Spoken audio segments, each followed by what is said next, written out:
Na véspera de Natal, o meu marido trocou-me por uma mulher mais jovem. Eu estava sentada naquele banco de praça, a tremer sob o frio cortante da noite, quando vi um homem sem casaco a tiritar. Sem hesitar, despi o meu próprio casaco e dei-lhe. 3 horas depois, vários Mercedes pretos cercaram-me. O homem saiu de um dos carros, aproximou-se e disse algo que mudaria a minha vida para sempre. Mas deixe-me contar desde o início. É preciso compreender o que eu sentia naquela noite para entender como aquele gesto transformou tudo. Eram 7 da noite, dia 24 de dezembro, quando o Fernando entrou na sala. O seu rosto exibia uma expressão que eu nunca vira nos nossos 40 anos de casamento. Não era raiva, nem tristeza. Era algo pior: indiferença.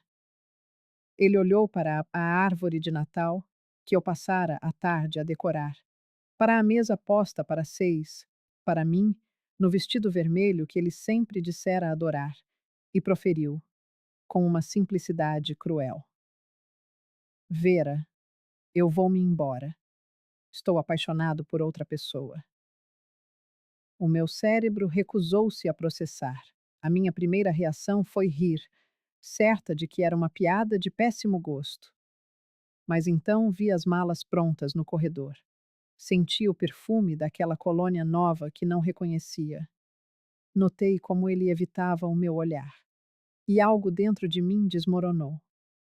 O quê? Foi tudo o que consegui dizer. Uma palavra tola, insuficiente, mas era o máximo que a minha mente conseguia produzir. Conheci a Juliana há 6 meses. Ela tem 29 anos, é empregada de mesa no restaurante perto do escritório. Ela faz me sentir vivo outra vez, Vera. Faz me sentir jovem. 29 anos. A idade da nossa filha, Paula.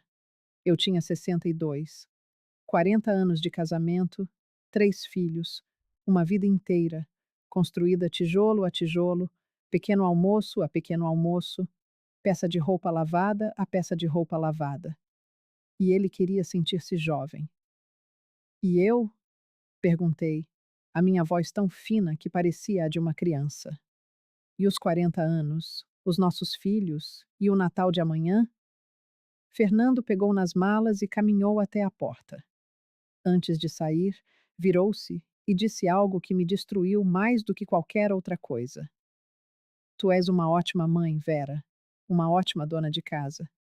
Mas eu preciso de mais do que isso agora. Eu preciso de paixão. O som da porta a fechar-se ecoou como o fim de tudo. Fiquei ali, parada no meio da sala, a olhar para aquela árvore ridícula, com as suas luzes a piscar alegremente, a zombar da minha dor. Na cozinha, os aperitivos estavam prontos. Na frigorífico, o peru esperava, já temperado. Debaixo da árvore, os presentes embrulhados com tanto esmero. Tudo estava perfeito. Tudo estava morto. Não sei quanto tempo fiquei ali. Podem ter sido minutos ou horas. A certa altura, peguei no meu casaco de lã castanho. Ironicamente, uma prenda de Fernando no nosso 30º aniversário de casamento, e saí de casa, sem rumo. Nem sequer tranquei a porta. Já não importava. São Paulo, em dezembro, pode ser traiçoeira. O dia fora quente, mas a noite trouxe um frio úmido que se infiltrava nos ossos. Caminhei sem destino, deixando que as minhas pernas me levassem para longe daquela casa que, de repente, se tornara uma concha vazia.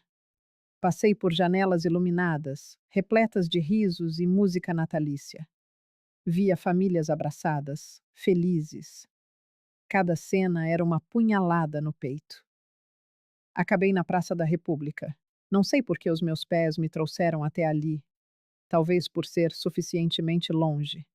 Talvez porque ali ninguém me conhecia. Ninguém me olharia com pena. A praça estava quase deserta, habitada apenas por alguns sem abrigo e por outras almas perdidas como eu. Sentei-me num banco de madeira gelado e desabei. As lágrimas vieram de uma só vez, acompanhadas por uma dor física no peito que me fazia duvidar da próxima respiração. Eu dedicara 40 anos da minha vida a ser a esposa perfeita. Desisti da faculdade de pedagogia para casar com o Fernando, quando descobri que estava grávida da Paula. Desisti de amigos, de sonhos, de mim mesma. Para quê? Para ser trocada por uma empregada de mesa de 29 anos que o fazia sentir-se jovem. O frio era intenso. Eu abraçava o meu corpo, numa tentativa inútil de me aquecer. O frio vinha de dentro. Foi então que o vi. Um homem sentado do outro lado da praça, sob a luz fraca de um poste. Estava encolhido, a abraçar os joelhos, vestido apenas com uma camisa fina e calças rasgadas, sem sapatos, sem casaco. Tremia violentamente, e mesmo à distância, eu via que os seus lábios estavam roxos. Algo dentro de mim reagiu. Não foi um pensamento, foi instinto puro. O mesmo instinto que me fazia acordar de madrugada com o choro baixo dos meus filhos bebés. O mesmo instinto que me levava a preparar uma sopa quando alguém estava constipado. Era a única parte de mim que ainda funcionava. O meu impulso de cuidar. Levantei-me, as pernas dormentes a protestar, e caminhei na sua direção. Ao aproximar-me, percebi que era jovem, talvez com 30 e poucos anos. O rosto estava sujo, o cabelo despenteado, mas havia algo no seu olhar quando ele me encarou. Não era o olhar vazio que eu esperava. Era um olhar atento, quase analítico. Está com frio, disse eu, com a voz rouca do choro. Ele assentiu, a tremer, sem dizer uma palavra. Sem pensar duas vezes, tirei o meu casaco. Aquele casaco maldito que o Fernando me dera, o símbolo de uma mentira de 30 anos. Envolvi-o nos seus ombros, ajustando-o para o proteger melhor do vento. Não, senhora, protestou ele fracamente, tentando devolvê-lo. A senhora vai congelar. Eu tenho para onde ir. Menti. Você não. Fique com ele. Tirei também o meu cachecol vermelho e enrolei-o à volta do seu pescoço. Ele olhou-me com uma expressão que não consegui decifrar. Surpresa? Gratidão? Algo mais? Por que está a fazer isto? Perguntou, a sua voz mais firme do que eu esperava. Eu ri, um riso amargo e sem alegria. Porque hoje perdi tudo. O meu casaco é a única coisa que ainda posso dar a alguém. Ele não respondeu. Apenas apertou o casaco contra o corpo e acenou. Eu virei-me para ir embora. Como se chama? Ouvi-o perguntar às minhas costas. Vera, respondi, sem olhar para trás. Vera Mendes. Voltei para o meu banco e sentei-me novamente, agora a congelar de verdade. Mas estranhamente, pela primeira vez naquela noite horrível, senti algo além da dor. Senti um propósito, minúsculo, ridículo, mas era algo. Eu tinha ajudado alguém. Aquele pequeno gesto fez-me sentir humana de novo. O tempo passou. O frio tornou-se insuportável. Os meus dentes batiam, o corpo tremia descontroladamente. Eu era invisível. Talvez sempre tivesse sido. O meu telemóvel tocou. Era a Paula. Deixei tocar. Depois o Javier. Depois o André. Os meus 3 filhos, a ligarem, provavelmente alertados pelo pai, preocupados com a mãe patética abandonada na véspera de Natal. Desliguei o telemóvel. Não sei quanto tempo passou. 2, talvez 4 horas. O frio deixou de incomodar. Eu deixei de sentir o meu corpo. Estava indo a entrar naquele estado perigoso em que se começa a sentir calor, em que o cérebro começa a desligar. Foi quando ouvi os motores. Primeiro pensei que estava a alucinar, mas depois vi os faróis a aproximarem-se. Um Mercedes preto, depois outro e outro. 4 no total, a formar um semicírculo em torno do meu banco. O meu coração disparou de medo. A porta do Mercedes do meio abriu-se e ele saiu. O homem da praça. Mas já não era o mesmo homem. Estava limpo, a usar um fato impecável. O cabelo penteado para trás. Ainda trazia o meu casaco sobre os ombros, e o contraste era chocante. A lã gasta sobre um tecido que provavelmente custava mais do que o meu carro.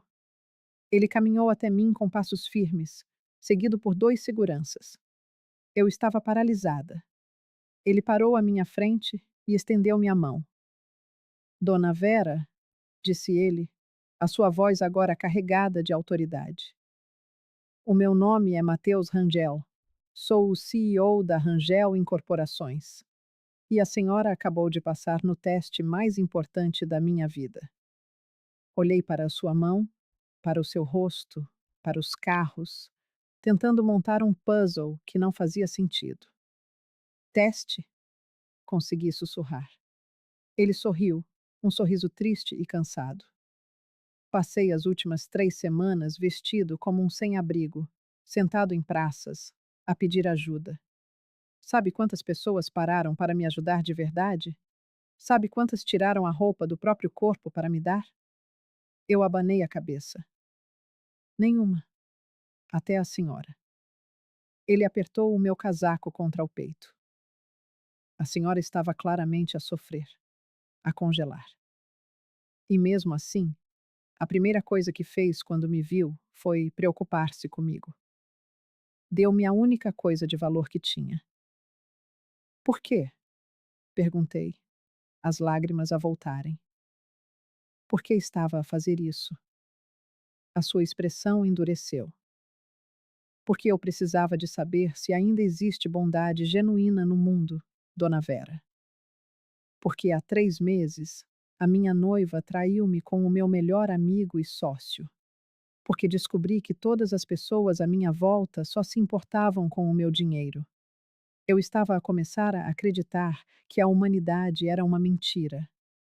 Ele ajoelhou-se, ficando ao nível dos meus olhos, até a encontrar. Ele fez um gesto, e uma mulher elegante saiu de um dos carros com uma manta térmica e um casaco de senhora. Ele mesmo me envolveu na manta. A senhora virá comigo, disse ele, não como uma ordem, mas como um fato. Vou levá-la a um hotel. Vou garantir que fica segura e aquecida. E amanhã, no dia de Natal, gostaria de lhe fazer uma proposta. Eu deveria ter recusado, desconfiado. Mas algo na sinceridade daqueles olhos fez-me confiar. Está bem, sussurrei. Ele ajudou-me a levantar e guiou-me até ao carro. No interior, o calor do aquecimento e o couro macio pareceram um milagre. Alguém me ofereceu chocolate quente. Enquanto o carro arrancava, deixando a praça para trás, olhei para aquele banco gelado onde quisera morrer. Dona Vera, disse Mateus, ao meu lado, ainda a segurar o meu casaco como um tesouro. Amanhã, se me permitir, quero oferecer-lhe uma oportunidade. Não por caridade, mas para mostrar ao mundo o que eu vi hoje. A senhora possui algo que nenhuma universidade pode ensinar: humanidade. E é disso que a minha empresa precisa. Fechei os olhos, exausta. O meu último pensamento antes de adormecer foi estranhamente irônico. Fernando tinha me deixado por eu ser apenas uma boa mãe e dona de casa. Mas talvez, só talvez, fosse exatamente disso que o mundo precisava. Acordei num quarto que parecia saído de uma revista de decoração. Lençóis de algodão egípcio, um silêncio absoluto. Por um momento, pensei que tinha morrido e que aquele era um purgatório de luxo. Depois, as memórias voltaram. O hotel, Matheus Rangel, os Mercedes, o casaco, Fernando. A dor rompeu como uma onda, tragando-me antes que eu pudesse sequer puxar o ar. Rolei para o lado na vastidão da cama king size e me entreguei às lágrimas. Elas vieram sem pudor, encharcando o travesseiro, arranhando minha garganta, até que o choro se tornasse um eco oco, vindo de um lugar que já estava vazio. Quando o pranto cessou, a luz já inundava o quarto. Devia passar do meio-dia. Era o dia de Natal. Tateei em busca do celular, que alguém havia deixado a carregar na mesinha de cabeceira. 53 chamadas perdidas, dezenas de mensagens. Paula, Javier, André, até primas distantes que, a essa altura, provavelmente já saboreavam o escândalo. Porque era isso que eu me tornara: um escândalo. A coitada, trocada por uma mulher mais jovem na véspera do Natal. Toquei no nome de Paula. Ela atendeu no primeiro toque, a voz um emaranhado de pânico. Mãe, pelo amor de Deus, onde você está? Estamos desesperados. O pai contou o que fez. Você sumiu? Ninguém dá notícias. Eu já liguei para todos os hospitais e. Paulinha, interrompi, surpresa com a firmeza inesperada na minha própria voz. Eu estou bem. Estou num hotel. Estou segura. Que hotel? Estou indo te buscar agora mesmo. Você vai passar o Natal aqui em casa, com a gente. Você não vai ficar sozinha. A preocupação dela era um bálsamo, mas também me fazia sentir ainda mais patética. Minha filha, já adulta, com sua própria família, tendo que amparar a mãe abandonada. Não precisa, meu amor. Eu só preciso de um tempo, sozinha, para processar. Sozinha? No Natal? Mãe, você não pode. Paula, respirei fundo, buscando um centro que eu não sabia se ainda existia. Eu te amo, mas eu preciso disso. Eu ligo para você e seus irmãos hoje à noite, prometo.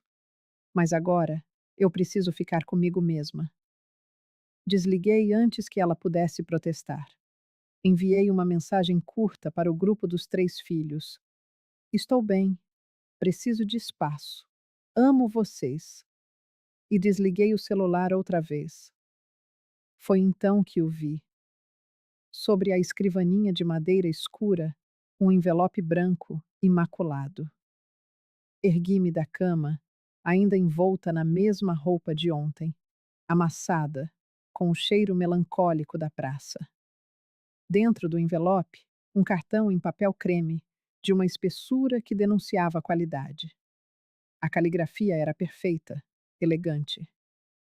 Dona Vera, espero que tenha descansado. Quando estiver pronta, há roupas novas no armário, no seu tamanho. O café da manhã pode ser servido no quarto a qualquer hora. Estarei na suíte presidencial quando quiser conversar. Sem pressa. Sem pressão. MR. Abri o armário. 3 conjuntos completos de roupa. Calças, blusas, casacos. Todos de um corte impecável. Claramente caros. E todos, inexplicavelmente, no meu tamanho exato. Sapatos novos.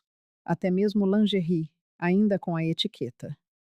Tudo de um bom gosto sóbrio, nada extravagante. Como ele sabia meu número? Tomei o banho mais longo da minha vida. Deixei a água quente escorrer, numa tentativa fútil de lavar não apenas a sujeira da praça, mas a humilhação, a dor, a sensação de ser um objeto descartado. Não funcionou, mas ao menos saí de lá limpa. Vesti uma das roupas, uma calça de alfaiataria azul marinho e uma blusa de seda creme. Ao me olhar no espelho, quase não me reconheci. Parecia uma executiva, alguém importante. Parecia uma fraude. Pedi o café da manhã no quarto, aterrorizada pela ideia de encarar outras pessoas. Veio numa bandeja de prata. Pães quentes, croissants, frutas cortadas com precisão artística, sumo de laranja fresco e um café cujo aroma parecia um abraço. Comi mecanicamente, sem sentir o gosto de nada. Levei 4 horas para criar coragem e ligar para o número indicado no cartão. Mateus atendeu pessoalmente. Dona Vera, Como se sente? Confusa, respondi, com a única honestidade que me restava. Muito confusa. É compreensível. Gostaria de subir ou prefere que eu desça? Eu subo. A suíte presidencial ocupava o último andar. Quando a porta se abriu, percebi que não era um quarto, mas um apartamento. Uma sala de estar com uma vista estonteante da Avenida Paulista, sala de jantar, um escritório. Mateus estava no sofá. Vestia roupas casuais, mas inegavelmente caras. Uma jaqueta de couro, camisa branca, jeans escuro. Nada lembrava o CEO engravatado da noite anterior. E muito menos o homem que tremia de frio na praça. Sente-se, por favor. Ele indicou uma poltrona à sua frente. Aceita algo para beber? Água, café? Água, por favor. Ele serviu 2 copos de água mineral em taças de cristal, com gestos precisos, econômicos. Tudo nele exalava controle. Antes de mais nada, ele começou, fitando-me diretamente nos olhos. Eu preciso pedir desculpas. Franzi a testa. Desculpas? Pelo experimento. Por tê-la usado dessa forma. Sei que pode parecer manipulação, e tecnicamente foi. Mas eu precisava saber. Ele fez uma pausa, passando a mão pelos cabelos. Dona Vera, nos últimos 3 anos, minha empresa cresceu 200%. Faturei 1,5 bilhão no último ano. Sabe o que isso me trouxe? Neguei com a cabeça. Solidão, ele disse, e a palavra pareceu pesada. Traição. A certeza corrosiva de que cada pessoa ao meu redor era movida por interesse. Minha noiva estava comigo pelo dinheiro. Meu melhor amigo, sócio desde a faculdade, me roubava há anos. As mulheres que me abordavam em festas só enxergavam o meu extrato bancário. Eu comecei a odiar as pessoas. Havia uma dor crua em sua voz que eu reconheci. Era um eco da minha própria dor. A dor de ser reduzido a uma função. No caso dele, dinheiro. No meu, utilidade doméstica.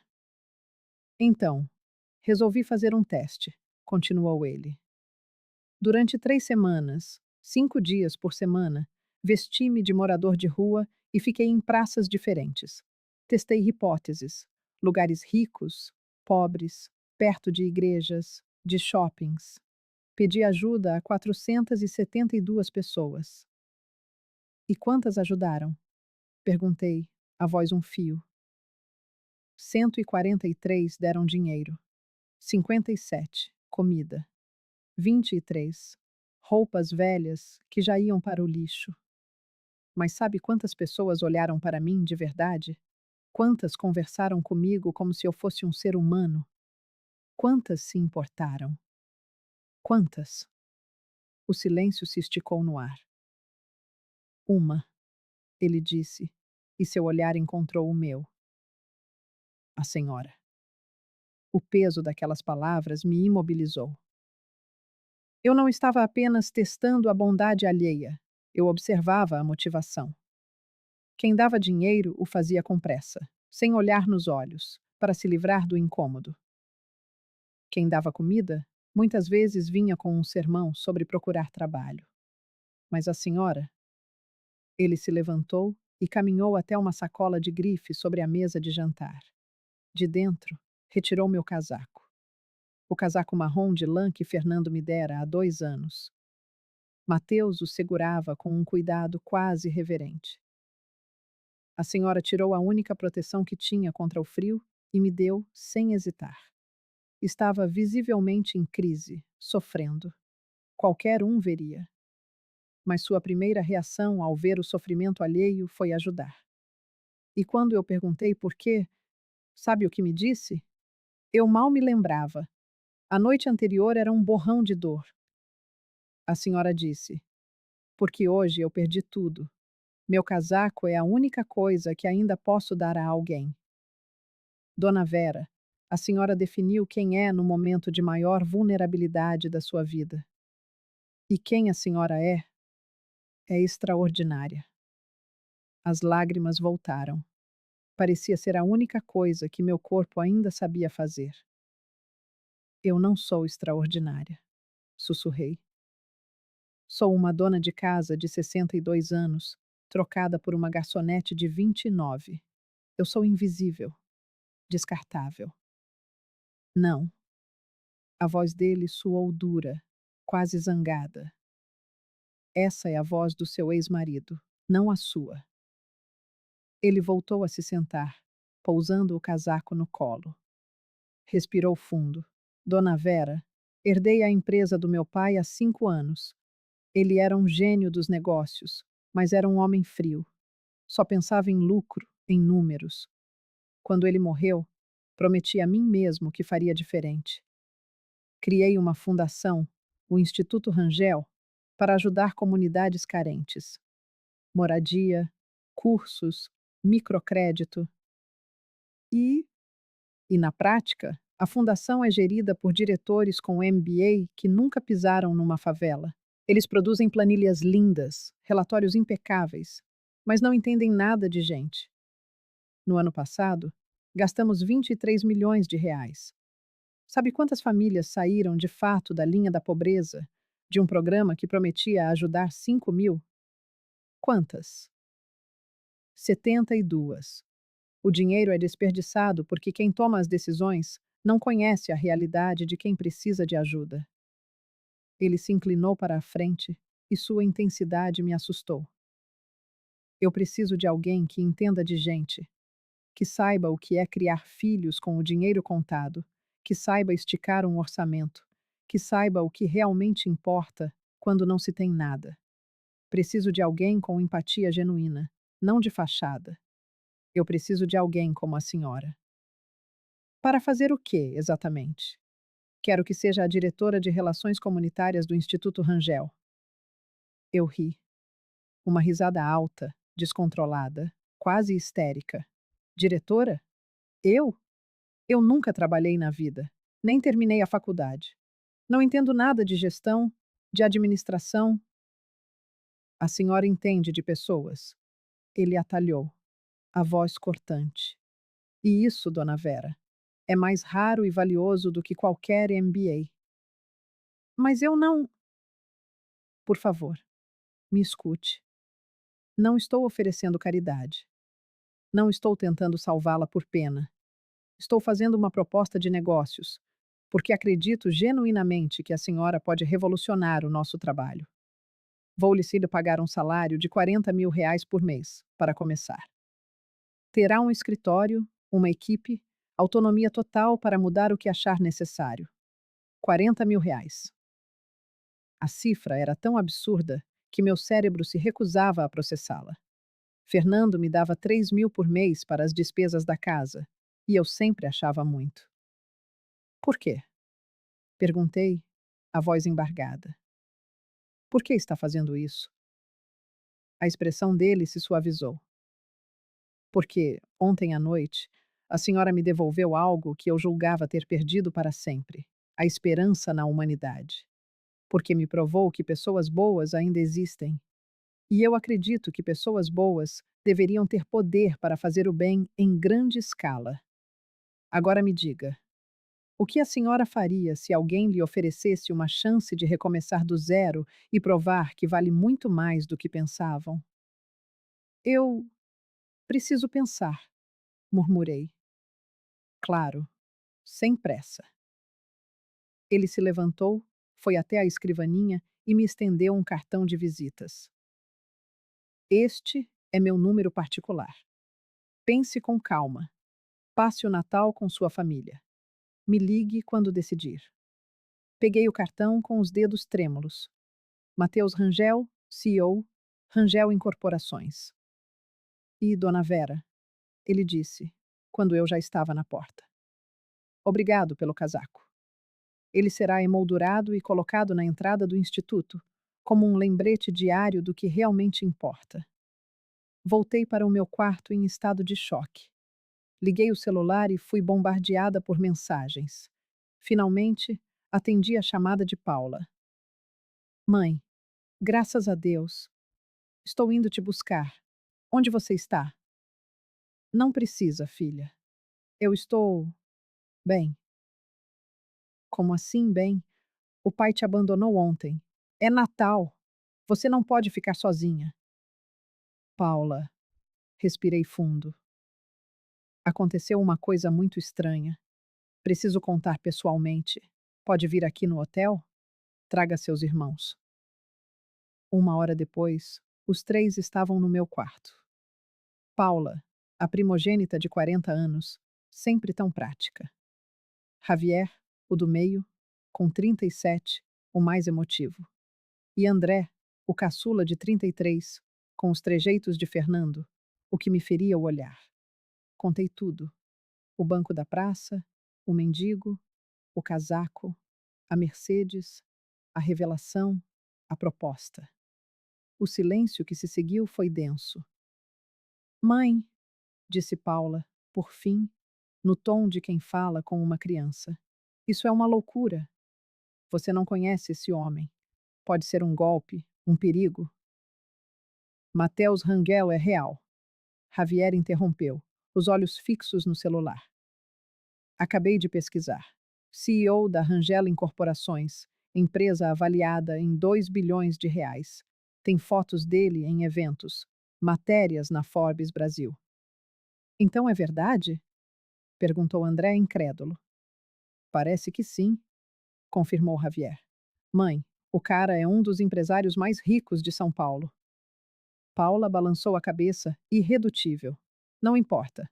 A mãe não tem experiência nenhuma. Ela vai se humilhar. Vai. Eu vou aceitar, eu disse. Todos me olharam como se eu tivesse perdido o juízo. Mãe, você não pode estar falando sério, começou Paula. Eu passei 40 anos da minha vida sendo esposa e mãe. Minha voz começou a subir, carregada pela frustração de uma vida inteira. 40 anos cozinhando, lavando, cuidando de vocês. E sabe o que eu ganhei em troca? O seu pai me dizendo que eu era uma ótima dona de casa, mas que ele precisava de mais, que eu não era o suficiente. Vocês cresceram, saíram, construíram suas vidas, e eu fiquei. Naquela casa vazia, sendo invisível, esperando ele voltar para perguntar como foi o dia dele. E então, ele me troca por uma garçonete de 29 anos, porque ela o faz sentir jovem. As lágrimas escorriam, mas eu não parei. Pela primeira vez, alguém está me oferecendo a chance de ser mais do que uma dona de casa, de provar que eu tenho valor. E eu vou aceitar. Nem que eu fracasse, nem que eu me humilhe. Pelo menos eu terei tentado ser algo além de invisível. Paula também chorava. Javier tinha os olhos marejados. André olhava para o chão. Mãe, disse Javier, suavemente, vindo me abraçar. Você nunca foi invisível para nós. Nunca. Eu sei, meu filho. Mas eu preciso ser visível para mim mesma. E assim, passamos o Natal. Ali, naquele quarto de hotel impessoal que por um instante se tornou um lar. Pedimos a ceia completa pelo serviço de quarto. Peru, farofa, tender, tudo aquilo que deveria estar sobre a minha mesa, na minha antiga vida. Mas, pela primeira vez em muito tempo, eu não sentia que estava faltando algo. Pelo contrário, sentia que algo estava, finalmente, começando. Comemos sentados no chão, porque a formalidade de uma mesa nos pareceu um insulto. Havia uma estranheza no ar, uma tristeza palpável, mas de alguma forma, também uma semente de libertação. À noite, quando a porta se fechou e a solidão me engoliu, disquei o número de Mateus. Alô? Mateus? É a Vera. Eu aceito. Silêncio do outro lado da linha. Depois, uma voz cautelosa. Tenha certeza? Não, mas vou fazer na mesma. Ouvi um sorriso a formar-se na voz dele. Segunda-feira, 9 da manhã. Vou mandar um carro buscá-la. Bem-vinda à equipa, Dona Vera. Naquela cama imensa do hotel de luxo, deitei-me e encarei o teto. A minha vida, como eu a conhecia, tinha acabado há menos de 24 horas. O Fernando tinha me destruído, mas talvez, só talvez, ao fazer isso, ele tivesse me libertado. Porque pela primeira vez em 40 anos, eu acordaria sem saber exatamente quem era.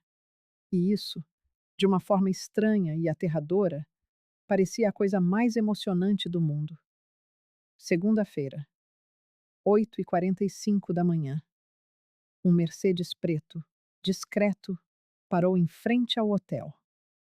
O motorista, de uniforme impecável, abriu a porta para mim como se eu fosse realeza. Entrei a tremer, não de frio, mas de puro terror. O que diabos eu estava a fazer? Eu, Vera Mendes, uma dona de casa de 62 anos, a caminho de um escritório imponente, como se pertencesse àquele mundo. O trajeto até a Faria Lima foi uma tortura silenciosa. Eu vestia um dos conjuntos que o Mateus tinha providenciado. Um tailleur cinzento, sapatos de salto baixo. Sentia-me uma impostora. Cada semáforo era um convite para pedir que voltasse para trás. Cada quarteirão, uma chance de desistir antes da humilhação. Mas não pedi. Não voltei. Porque o Fernando tinha razão numa coisa. Eu precisava de mais. E esta era a minha oportunidade de descobrir se esse mais existia dentro de mim. A Rangel Incorporações erguia-se na esquina da Faria Lima com a Cidade Jardim, uma torre de vidro e aço com 20 andares que arranhava o céu. O tipo de lugar por onde eu passava de autocarro, sem nunca ousar imaginar o que havia lá dentro.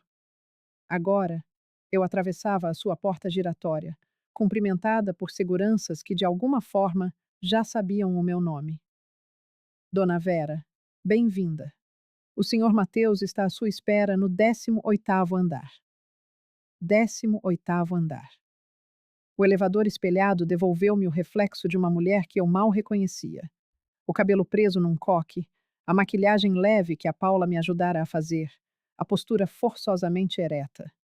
Parecia competente. Parecia profissional. Parecia uma fraude.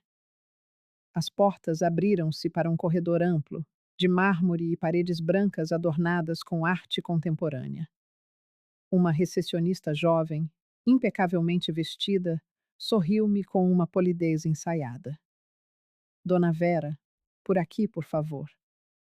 Ela guiou-me por corredores que pareciam saídos de um filme americano. Salas de reunião com paredes de vidro, escritórios abertos onde jovens digitavam freneticamente em MacBooks. O som da produtividade era um zumbido que me intimidou de imediato. Todos pareciam saber exatamente o que estavam a fazer. Todos tinham um propósito. Todos, menos eu. Mateus esperava-me numa sala de reuniões panorâmica, com vista para a cidade inteira. Estava ao telefone, a gesticular enquanto falavam um inglês fluente sobre projeções do quarto trimestre e expectativas dos stakeholders. Quando me viu, encerrou a chamada no mesmo instante. Dona Vera, que bom vê-la. Veio cumprimentar-me com um aperto de mão firme. Como se sente? Aterrorizada. Respondi com uma honestidade que me surpreendeu. Ele riu. Não era um riso de escárnio. Era genuíno, quase aliviado. Ótimo sinal. Significa que se importa. Passamos a manhã em reuniões intermináveis. Mateus apresentou-me ao diretor financeiro, ao de recursos humanos, à equipa jurídica. A cada apresentação, a mesma frase. Esta é a Vera Mendes, a nossa nova diretora de Relações Comunitárias do Instituto Rangel. E a cada vez, a mesma reação. Surpresa mal disfarçada, olhares que gritavam a pergunta silenciosa. Quem é esta mulher e o que está a fazer aqui? Eu não os culpava. Eu fazia a mim mesma a mesma pergunta. À tarde, o Mateus levou-me ao Instituto Rangel, que ocupava um prédio separado em Pinheiros. Era moderno, bem equipado, com salas de aula, uma biblioteca comunitária e até uma cozinha industrial. Lindo, impecável e vazio de alma. Dona Vera, quero apresentar-lhe a equipa do Instituto, disse ele, guiando-me a uma sala de reuniões onde 5 pessoas esperavam. Levantaram-se em uníssono quando entramos. 3 mulheres e 2 homens, todos na casa dos 30, vestidos naquele estilo casual corporativo meticulosamente calculado. Jeans de marca, camisas de botão, sapatilhas caras. Todos com a mesma expressão de ceticismo polido no rosto. Pessoal, esta é a Vera Mendes. Ela será a nova diretora. Vera, este é o Rafael, diretor de programas. A Camila, coordenadora de projetos sociais. A Beatriz, analista de impacto. O Felipe, gerente de parcerias. E a Júlia, a nossa especialista em captação de recursos. Acenos educados. Sorrisos que não chegavam aos olhos. A dona Vera vem de uma trajetória não tradicional, continuou o Mateus, e eu pude sentir a tensão a aumentar na sala. Ela não tem um MBA nem experiência corporativa, mas tem algo que nenhum de vocês tem: experiência de vida real. E é exatamente disso que este instituto precisa. O silêncio que se seguiu foi pesado, constrangedor. Com o devido respeito, Sr. Rangel, disse por fim Rafael, com uma voz cuidadosamente neutra. Nós temos programas muito complexos em andamento, com análise de dados, métricas de impacto, relatórios para investidores. Isso requer uma expertise técnica específica. Eu sei, respondeu Mateus, calmo. E vocês continuarão a cuidar da parte técnica. A dona Vera vai cuidar da parte humana. Vai garantir que todos estes programas estejam realmente a servir a quem precisa. Mas, começou Camila. Não é uma discussão, cortou Mateus, a sua voz a adquirir aquele tom de comando que eu já tinha ouvido ao telefone. A dona Vera tem a minha total confiança e a minha autoridade. Tratem-na como tal. Ele saiu, deixando-me sozinha com 5 pessoas que claramente me viam como uma incompetente, colocada ali por favoritismo. E eles não estavam errados. As primeiras semanas foram um pesadelo lúcido. Eu não entendia uma palavra do que se passava. As reuniões eram uma névoa de inglês e siglas que soavam a insultos: KPI, ROI, OKR. Todos falavam depressa demais, usavam um jargão que parecia outra língua. Eu sentia-me burra, lenta, uma relíquia de outra era. À noite, voltava para o apartamento que o Mateus tinha alugado para mim, porque, segundo ele, não fazia sentido eu ficar no hotel, e chorava de frustração. Ligava para os meus filhos, tentando disfarçar o desespero. Como está a ser, mãe? Perguntava a Paula, e eu ouvia a preocupação na sua voz. Está a ser intenso, mas estou a aprender. Mentira. Eu estava a afogar-me. Na sexta-feira da primeira semana, o Rafael pediu para falar comigo em particular. Dona Vera, com todo o respeito, acho que há um mal-entendido sobre a sua posição aqui. Ele falava com aquela paciência exagerada que se usa com crianças ou com idosos muito frágeis. O Instituto tem processos estabelecidos, metodologias comprovadas. Não podemos simplesmente mudar tudo porque alguém acha que deveria ser diferente. Eu compreendo, respondi, tentando manter a voz firme. Além disso, continuou ele, o Sr. Rangel pode ter boas intenções, mas caridade não substitui competência profissional. Talvez fosse melhor a senhora atuar como consultora voluntária, sem a pressão de uma posição executiva. A mensagem era clara, embrulhada em educação corporativa. Desapareça. E a pior parte. Uma parte de mim concordava com ele. Naquela noite, sentada no sofá do apartamento vazio, quase liguei para o Mateus a demitir-me. Quase. Mas então, a imagem do rosto de Fernando surgiu na minha mente. O desdém na sua voz ao dizer que eu era apenas uma boa dona de casa. Lembrei-me da Juliana, a empregada de mesa de 29 anos, que era mais interessante do que 40 anos de dedicação. Eu não ia desistir, mas também não ia continuar a fingir que percebia de planilhas e métricas. Se era para fazer aquilo, ia fazer à minha maneira. Na segunda-feira seguinte, cheguei ao instituto às 7 da manhã, antes de toda a gente. Sentei-me na minha sala, bonita e moderna, com um computador de última geração que eu mal sabia usar, e fiz uma lista. Coisas que eu sei fazer. Perceber quando alguém está a mentir, notar quando algo não funciona, resolver problemas práticos, conversar com pessoas de verdade.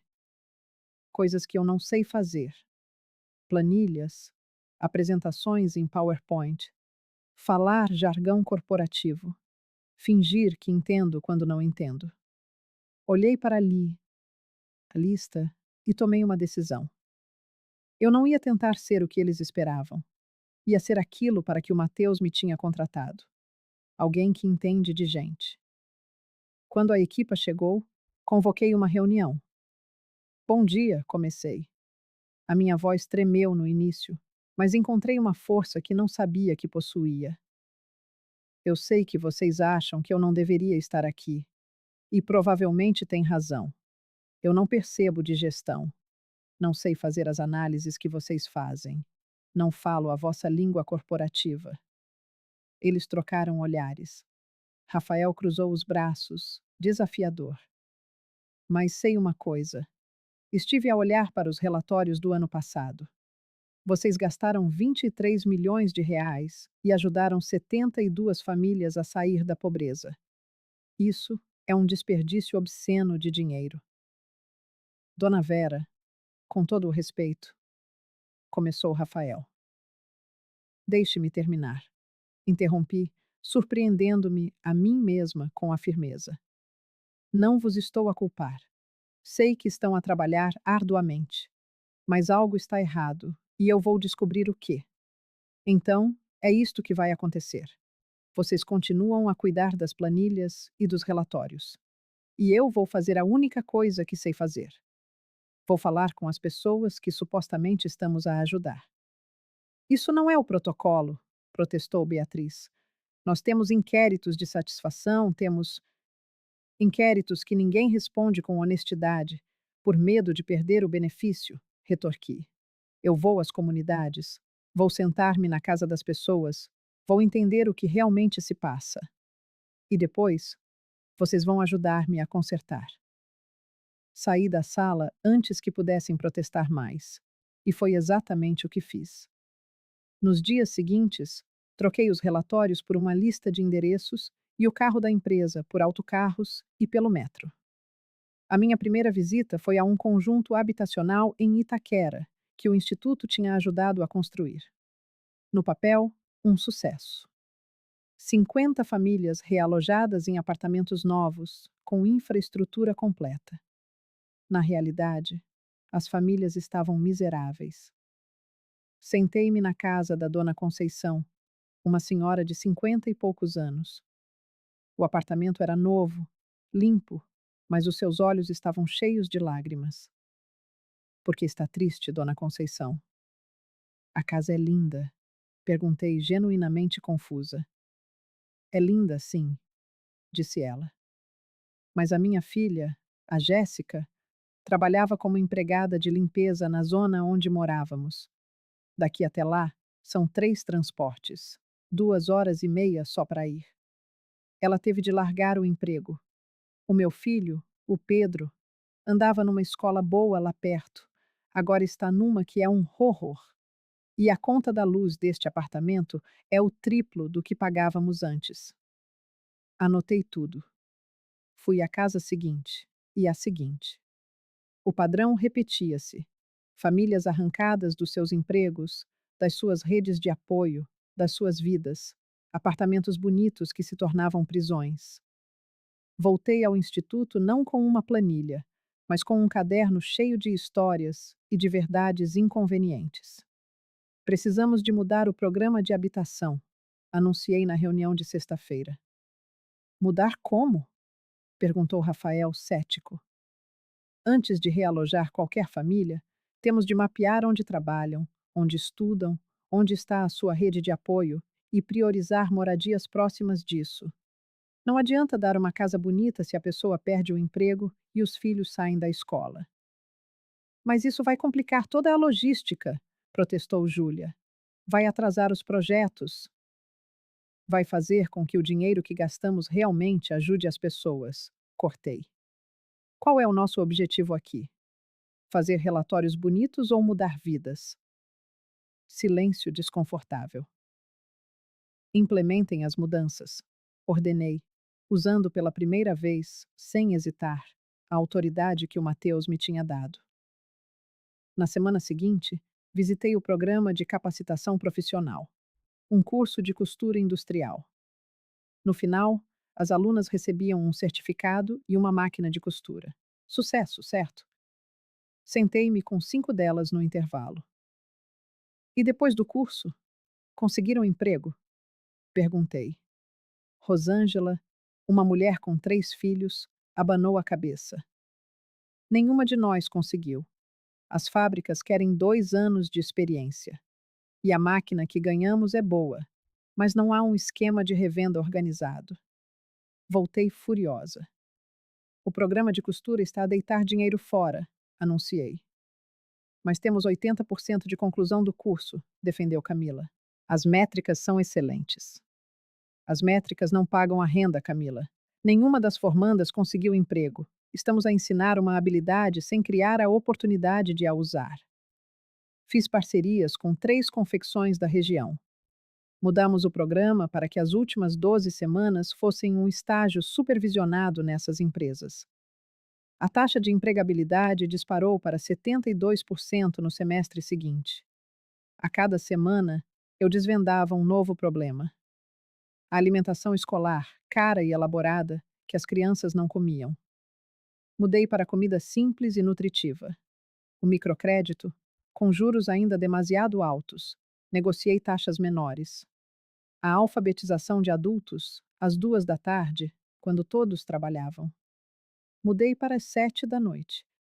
Eram mudanças pequenas, quase óbvias. Mas ninguém tinha pensado nelas, porque ninguém se tinha dado ao trabalho de perguntar a quem realmente importava. E então, 3 meses depois, o telefone na minha secretária tocou. Era o Mateus. Ele queria ver-me no seu escritório. Os números do último trimestre chegaram, disse Mateus, virando o monitor na minha direção. Os gráficos coloridos saltaram da tela. O índice de satisfação dos beneficiários subiu de 63 para 89%.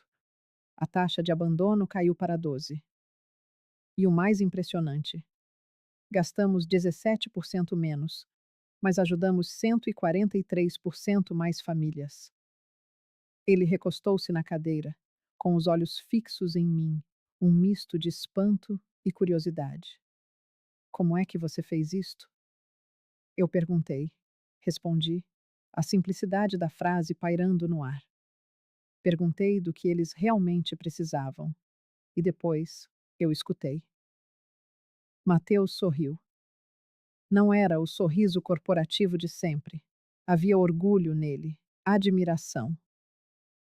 Dona Vera, eu gostaria de a promover a CEO do Instituto Rangel. Todo o braço filantrópico da empresa a reportar diretamente à senhora. Meu coração tropeçou. Mateus, eu mal sei o que estou a fazer. Eu não tenho qualificações. Pelo contrário, ele rebateu com uma convicção que me desarmou. Você sabe exatamente o que está a fazer. Está a mudar vidas reais. E é exatamente isso que um CEO deveria fazer. Aceitei. Como poderia não aceitar? Pela primeira vez em 62 anos, eu tinha encontrado algo em que era boa, algo que importava, algo que era só meu. Naquela noite, sozinha no meu apartamento, Olhei pela janela a cidade cintilante e pensei em Fernando. Pensei em Juliana. Pensei na vida que eu achava que queria. E pela primeira vez desde aquela noite na praça, não senti dor. Senti gratidão. Porque, sem saber, Fernando tinha me libertado. Tinha me forçado a descobrir quem eu era, para além de esposa e mãe. E quem eu era, afinal, era alguém que importava. 6 meses depois, eu estava sentada num salão de beleza caríssimo em Jardins, entregando meus cabelos grisalhos a uma cabeleireira que prometia um loiro champanhe sofisticado. Ao meu lado, Paula fazia as unhas, sorrindo de uma forma que eu não via há anos. Mãe, você está radiante, disse ela, e na sua voz havia um tom que eu não conseguia decifrar. Orgulho? Alívio? Talvez um pouco dos dois. Eu sinto-me bem, respondi. E era verdade. Pela primeira vez em décadas, quando me olhava ao espelho, eu via alguém. Não a esposa de alguém, não a mãe de alguém. Eu via Vera. O evento de hoje à noite vai ser enorme, continuou Paula, animada. Vi a lista de convidados. Tem gente da Forbes, da Veja. Até o prefeito confirmou. Você vai arrasar, mãe. A gala beneficente do Instituto Rangel, no Hotel Unique. Meu primeiro grande evento como CEO. 300 convidados, imprensa, investidores. Eu deveria estar apavorada. Mas não estava. Porque, pela primeira vez, eu tinha algo real para mostrar. Não era apenas sobre estar bonita no braço de Fernando em jantares corporativos. Era o meu trabalho, a minha conquista, a minha história. O vestido que escolhi era vermelho. Não um vermelho discreto, mas um que gritava: Eu estou aqui. Quando me vi no espelho, pronta para sair, tive que respirar fundo para conter as lágrimas. Aquela mulher no reflexo não tinha nada a ver com a que se sentara naquele banco de praça 6 meses atrás. O carro da empresa buscou-me às 7. Na entrada do Hotel Unique, uma tempestade de flashes explodiu. Repórteres gritavam perguntas. Dona Vera, como se sente? É verdade que revolucionou os programas sociais? Eu sorri, acenei e, de braço dado com Paula, entrei no salão. O lugar estava deslumbrante, mas meus olhos foram atraídos para o centro de tudo. Lá, emoldurado e iluminado como uma obra de arte, estava o meu casaco. O velho casaco de lã marrom que eu dera a Mateus, com uma placa de bronze por baixo. O casaco que mudou tudo. Meu coração apertou. De tudo o que Mateus tinha feito por mim, aquele gesto era, talvez, o mais significativo. Dona Vera, a voz dele atrás de mim fez-me virar. Mateus estava impecável num smoking, mas não foi isso que me prendeu a atenção. Foi o seu olhar. Havia algo diferente na forma como ele me olhava ultimamente. Algo que me aquecia e me deixava nervosa, tudo ao mesmo tempo. Mateus, isto está tudo lindo. Você está linda, disse ele. E não foi um elogio casual. Foi deliberado. Foi diferente. Paula tossiu discretamente. Vou buscar champanhe. Com licença. Ficamos sozinhos no meio da multidão. Dona Vera, eu. Ele começou, mas foi interrompido. Era a hora dos discursos. O jantar foi uma sucessão de apresentações, Mateus falou. Rafael, que agora me tratava com um respeito quase milagroso, apresentou os números. E então chegou a minha vez. Subi ao palco com as pernas a tremer. 300 pessoas me encaravam. Mas quando peguei no microfone, o medo transformou-se em propósito. Boa noite. Comecei, a voz surpreendentemente firme. Há 6 meses, eu era uma dona de casa de 62 anos que acreditava que a sua vida tinha acabado. Meu casamento tinha terminado. Meus filhos tinham as suas vidas e eu sentia-me completamente invisível. Fiz uma pausa, deixando o silêncio pesar. Naquela noite, sentada numa praça gelada, eu dei o meu casaco a um estranho. Não porque eu fosse especial, mas porque, mesmo no meu ponto mais baixo, algo em mim ainda se importava. E aquele gesto mudou a minha vida. Contei a história, os medos e as vitórias. Falei da dona Conceição, que agora tinha um emprego, da Rosângela, que sustentava os 3 filhos, das 187 famílias que tínhamos ajudado.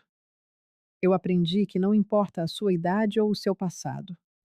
O que importa é o que você escolhe fazer quando tem a oportunidade. E eu escolhi nunca mais ser invisível. O salão explodiu em aplausos, uma ovação de pé. Mas o que me fez engasgar de emoção foi ver na primeira fila meus 3 filhos, Paula, Javier, André, todos a chorar de orgulho. Desci do palco em transe, recebendo abraços e cumprimentos. E então, no meio da multidão, eu o vi. Fernando. Perto da saída, com um fato que já conhecera dias melhores, parecia ter envelhecido 10 anos. Nossos olhos encontraram-se. Ele caminhou na minha direção. Vera, disse ele, a voz rouca. Você está incrível. Fernando, o que faz aqui? Eu vi a matéria sobre você. Eu, eu precisava de te ver. Ele olhou ao redor, para o luxo, para as pessoas. Eu cometi um erro, confessou, e as lágrimas começaram a escorrer. O maior erro da minha vida. A Juliana. Ela deixou-me. Disse que eu era velho e chato. Ele deu um passo, tentando pegar na minha mão. Eu recuei. Passei 40 anos consigo e não vi quem estava na minha frente. Por favor, Vera, volta para mim. Não. A palavra saiu límpida, firme, inabalável. Fernando piscou, confuso. Mas eu amo-te. Você não me ama. Cortei, e pela primeira vez não senti raiva. Apenas clareza. Você ama a ideia de mim, a mulher que vivia para te fazer sentir grande, desaparecendo para que você pudesse brilhar. Eu passei 40 anos a achar que isso era amor. Respirei fundo, olhando-o nos olhos. Mas não é. Amor de verdade não te torna invisível. E você nunca me viu de verdade. Mas eu posso mudar. Não é sobre você mudar. Interrompi suavemente. É sobre eu não querer mais aquela vida. Eu descobri quem eu sou sem você. E sabe de uma coisa? Eu sou incrível. As palavras ficaram suspensas entre nós. Eu perdi-te mesmo, não foi? Ele sussurrou. Você libertou-me, respondi. Obrigada por isso. Virei as costas e caminhei de volta para o salão. Pela primeira vez em 40 anos, não olhei para trás. Encontrei Mateus. Quando me viu, desculpou-se com um grupo e veio até mim. Você está bem? Vi o seu ex-marido. Estou ótima, respondi. E era verdade. Ele queria voltar. Eu disse que não. Mateus sorriu. Aquele sorriso que eu tinha aprendido a reconhecer. Claro que disse que não. Você já não precisa dele. Não, concordei. Não preciso. Ficamos ali parados, a festa a girar à nossa volta, mas parecíamos estar numa bolha só nossa. Dona Vera, começou ele com um nervosismo que eu nunca lhe ouvira. Eu sei que isto é completamente inapropriado. Eu sei que sou seu chefe, que sou mais novo, que as pessoas vão falar, mas eu preciso de dizer uma coisa. Meu coração acelerou. Naquele dia na praça, você não me deu só um casaco. Você foi a primeira pessoa que me viu de verdade.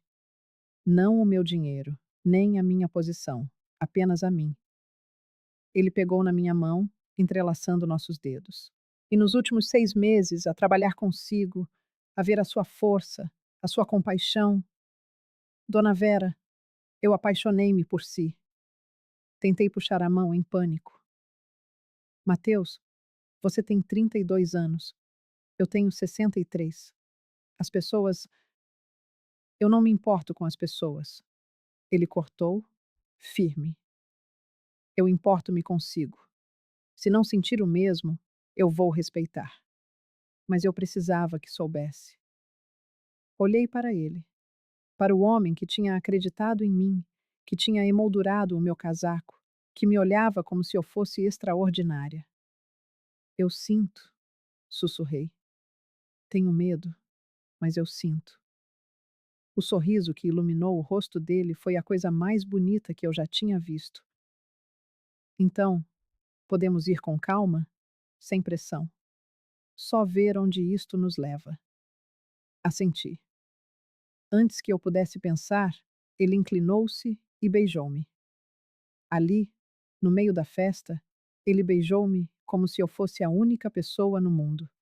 E pela primeira vez em 63 anos, eu senti-me completamente vista. Mais tarde, Paula puxou-me para um canto. Mãe, aquele era o Mateus Rangel a beijar-te? Era, respondi, tentando não sorrir como uma adolescente. Ele tem metade da sua idade, 30 anos de diferença. Paula olhou-me por um longo momento. E então, começou a rir. Sabe de uma coisa? Que se dane. Você está feliz pela primeira vez que eu me lembro. E ele olha para si como o pai nunca olhou. Ela abraçou-me com força. Você merece isto, mãe. Você merece tudo. O resto da noite foi um borrão feliz. Mas perto do fim, uma mulher jovem aproximou-se. Cabelos loiros, magra demais. Levei um segundo para a reconhecer. Juliana. Meu corpo ficou tenso. Mateus, ao meu lado, segurou-me a cintura, protetor. Dona Vera, disse ela, a voz trêmula. Eu, eu sei que não tenho o direito, mas eu vi a matéria e precisava de pedir desculpas.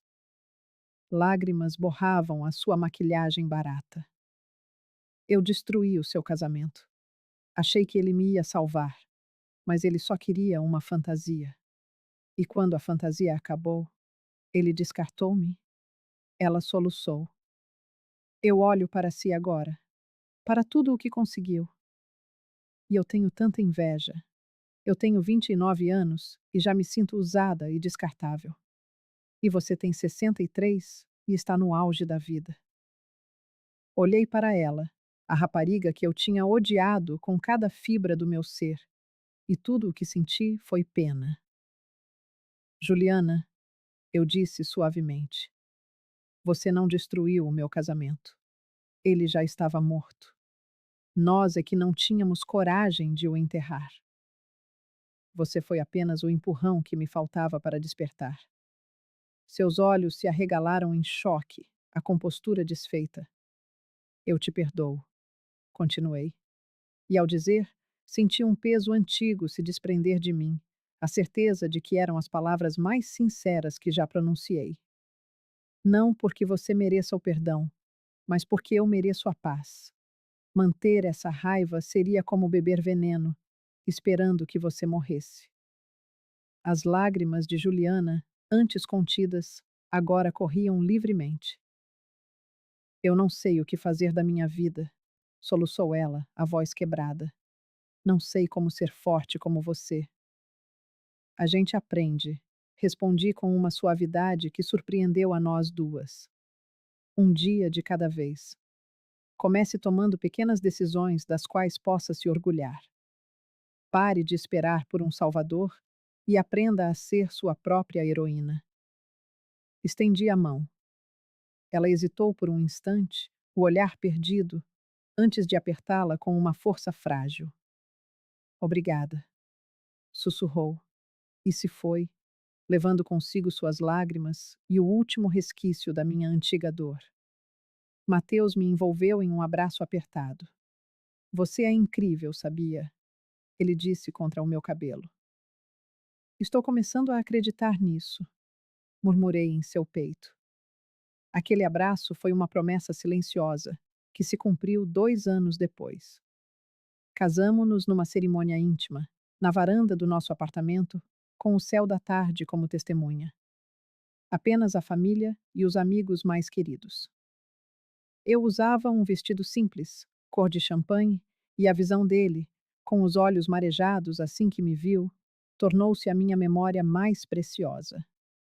Eu nunca imaginei que seria possível amar alguém com tanta intensidade.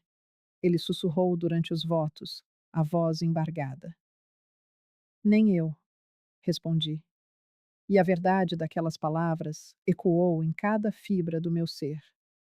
Enquanto nosso amor florescia, o Instituto Rangel também prosperava. No terceiro ano da minha gestão, havíamos ajudado quase 1.000 famílias a superarem a linha da pobreza. Vieram prêmios, reconhecimentos, capas de revista, mas nada, absolutamente nada, se comparava ao sentimento de caminhar por uma comunidade e ver nos olhos das pessoas o impacto real do nosso trabalho.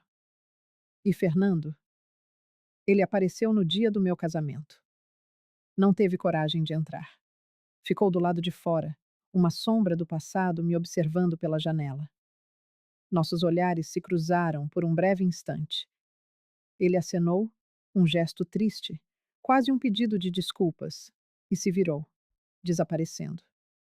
Foi a última vez que o vi. Soube depois que se mudou para o interior, para perto da mãe. Ao ouvir a notícia, não senti pena, nem raiva. Apenas uma calma e serena indiferença. Ele era uma página virada em um livro que eu já não lia mais. Meus filhos, que um dia foram minha única razão de viver, agora são peças preciosas no mosaico da minha felicidade. Paula se tornou meu braço direito no instituto, liderando o programa de empregabilidade feminina com uma paixão que me comove. Javier doa seus fins de semana como voluntário. E André? Bem, André ainda se acostuma com a ideia de ter um padrasto mais novo que ele, mas a cada dia seu sorriso é mais genuíno. E eu? Eu acordo todas as manhãs ao lado de um homem que não me ama. Apesar da minha idade, mas que a celebra. Um homem que beija minhas rugas e as chama de mapas de uma vida extraordinária. Vou para um trabalho que não é apenas um emprego, mas uma missão, que me dá um propósito, que me faz sentir necessária, que me permite deixar uma marca real no mundo. 6 anos atrás, eu estava encolhida em um banco de praça gelado, sentindo o frio penetrar meus ossos e minha alma, convencida de que minha vida havia chegado ao fim. Hoje, aos 68, sinto-me mais viva do que em qualquer outro momento da minha existência. Às vezes, ao caminhar pelo corredor do instituto, meus olhos encontram o meu velho casaco, agora emoldurado na parede como uma obra de arte. Paro por um instante e fito aquele tecido surrado, desbotado, a relíquia que marcou o fim de uma era e o início de tudo. E um pensamento sempre me vem à mente. Foi o melhor presente que eu já dei. Não para Mateus, naquela noite fria, mas para mim. Porque, ao me desfazer daquele casaco, eu me dei permissão para ser mais. Dei a mim mesma permissão para recomeçar. Permissão para ser extraordinária. No fim das contas, a verdade é que não foi Mateus que me salvou. Não foram meus filhos, com todo o seu apoio. Ninguém me salvou. Fui eu. Fui eu quem escolheu se levantar daquele banco gelado e caminhar em direção a um futuro incerto, mas meu. A vida não termina aos 60, nem aos 70, nem nunca. Ela só termina no exato momento em que você desiste de acreditar na beleza dos recomeços. E eu? Eu sinto que estou apenas começando. Agradeço por me acompanhar até aqui. Se esta jornada ressoou em você de alguma forma, compartilhe com alguém que precise ouvir que nunca é tarde demais, que os finais, muitas vezes, são apenas o universo nos forçando a virar a página para um capítulo ainda mais belo, e que você sempre foi e sempre será suficiente.